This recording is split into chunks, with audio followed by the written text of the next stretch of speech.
ನಮೋ ಅರಹಂತಾಣಂ ನಮೋ ಸಿದ್ಧಾಣಂ ನಮೋ ಆಯಿರ್ಯಾಣಂ ನಮೋ ಉವಜ್ಜಾಯಾಣಂ ನಮೋ ಲೋಯೇ ಸೌವಸಾಹೋಣಂ. पंचपरमेष्टि भगवान की जय हो. जिनवाणी माता की जय हो. मुनिश्री निर्भय सागर महाराज की जय हो. ರಾತ್ರಿ ಭೋಜನ ತ್ಯಾಗ ಒಂದು ವೈಜ್ಞಾನಿಕ ದೃಷ್ಟಿ. ಇದರ ಲೇಖಕರು ಮುನಿಶ್ರೀ ನಿರ್ಭಯ ಸಾಗರ ಮಹಾರಾಜರು. ಈ ಪುಸ್ತಕದಿಂದ ನಮ್ಮ ಆಹಾರದ ಪದ್ಧತಿಯು ಹೇಗೆ ಇರಬೇಕು ಎಂದು ನಾವು ತಿಳಿಯುತ್ತಾ ಇದ್ದೇವೆ. ಆ ಸಮಯದಲ್ಲಿ ಆಹಾರವನ್ನು ಮಾಡಿದಾಗ ಹೇಗೆ ಹೇಗೆ ನಮ್ಮ ಶರೀರದ ಉಪ ಅಂಗಗಳ ಮೇಲೆ ದುಷ್ಪರಿಣಾಮವು ಬೀಳುತ್ತಾ ಇದೆ ಎಂದು ಒಂದೊಂದೇ ನಾವು ತಿಳಿಯುತ್ತಾ ಇದ್ದೇವೆ. ಇವತ್ತು ಪಚನತಂತ್ರ ಅಂದರೆ ಜೀರ್ಣಕ್ರಿಯೆಯ ಮೇಲೆ ಅತಿ ಹೆಚ್ಚು ಭೋಜನ ಮಾಡುವುದರಿಂದ ಏನೆಲ್ಲ ಪ್ರಭಾವ ಬೀಳುತ್ತದೆ ಎಂದು ತಿಳಿಯೋಣ.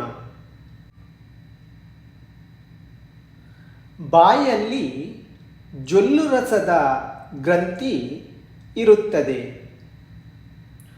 ಊಟ ಮಾಡುವಾಗ ಆಹಾರವನ್ನು ಅಗಿಯುವಾಗ ಆಹಾರದ ಜೊತೆಯಲ್ಲಿ ಜೊಲ್ಲು ರಸ ಮಿಶ್ರಣವಾಗುತ್ತದೆ. ಇದರಿಂದ ಟೈಲಿನ ಎಮೈಲೇಜ್ ಎಂಬ ಎಂಜೈಮ್ ಆಗುತ್ತದೆ.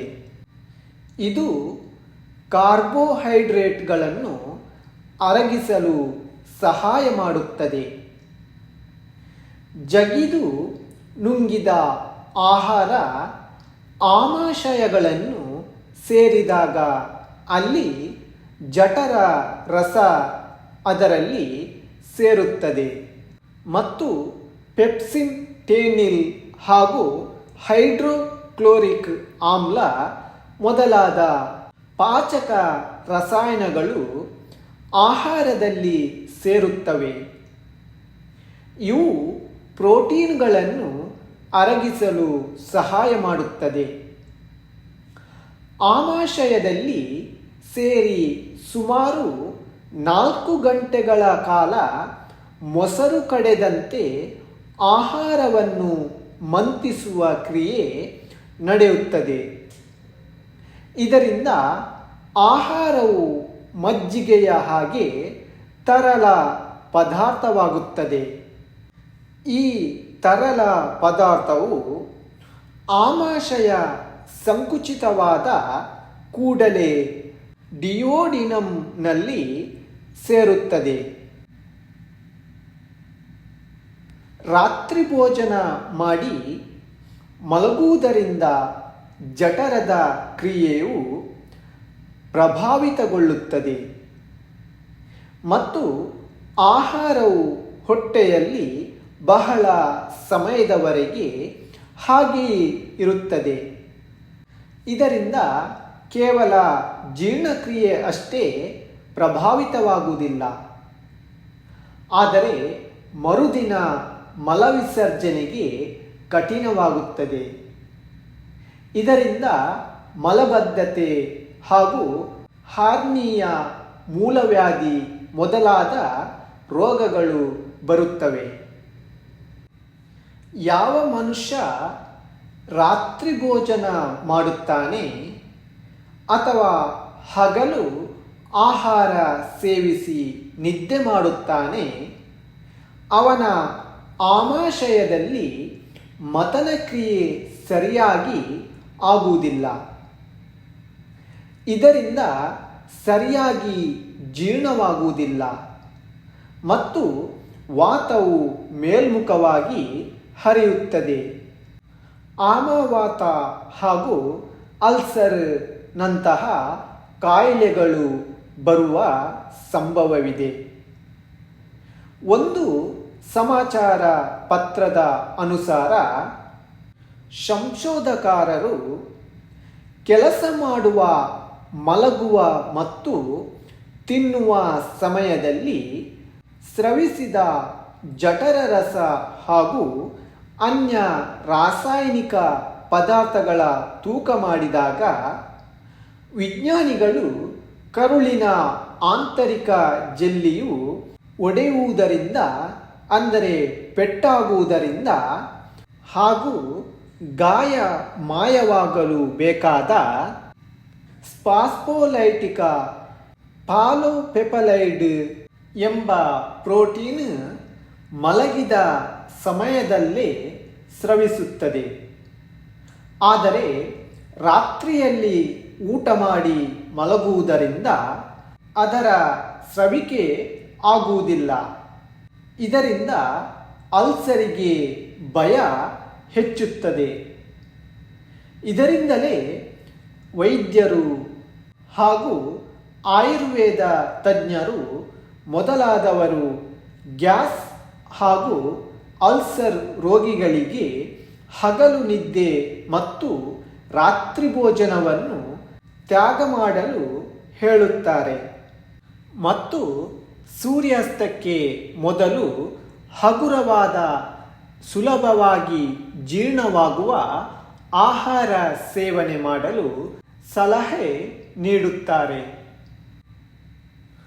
ಆಮಾಶಯದಲ್ಲಿ ಭೋಜನ ಮಂತಿಸುವ ಕ್ರಿಯೆ ಸರಿಯಾಗಿ ನಡೆಯಬೇಕೆಂದರೆ ಹೊಟ್ಟೆ ಬಿರಿಯುವಂತೆ ಆಹಾರವನ್ನು ಸೇವಿಸಬಾರದು ಎಂದು ಹೇಳುತ್ತಾರೆ.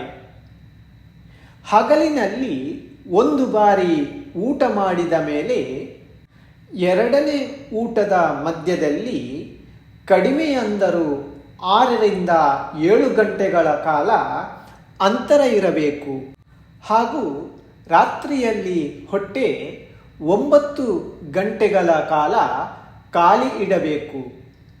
ಇಲ್ಲದೆ ಹೋದರೆ ಜೀರ್ಣಕ್ರಿಯೆ ಶಿಥಿಲವಾಗುತ್ತದೆ ಮತ್ತು ಕೊಬ್ಬು ಹೆಚ್ಚುವರಿಯುತ್ತದೆ ಎಂದು ಹೇಳುತ್ತಾರೆ.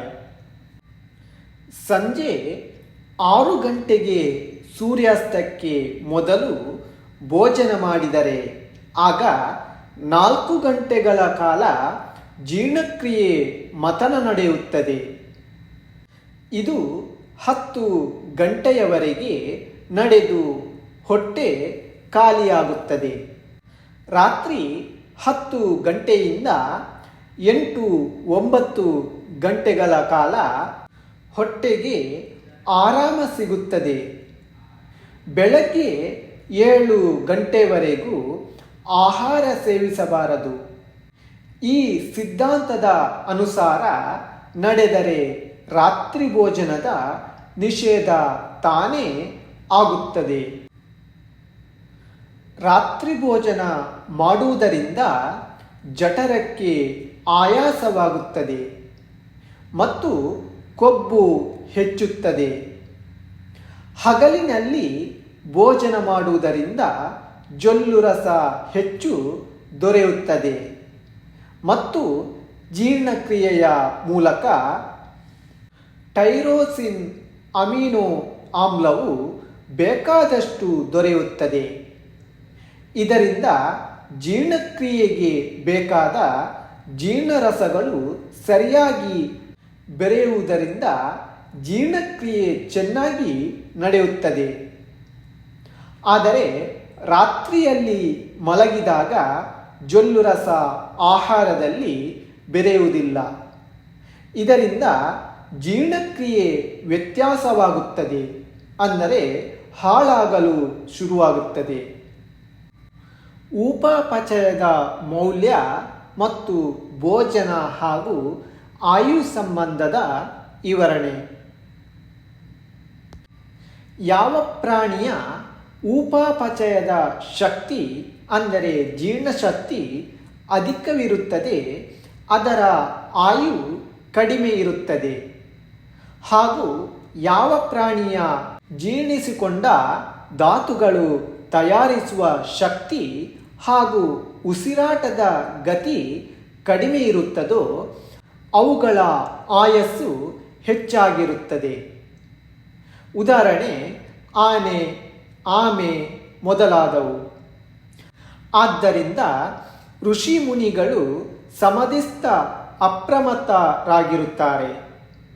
ಆಗ ಅವರ ಜೀರ್ಣಕ್ರಿಯೆ, ಉಸಿರಾಟ, ಹೃದಯದ ಬಡಿತ ಎಲ್ಲವೂ ಅತಿ ಕಡಿಮೆಯಾಗಿರುತ್ತದೆ.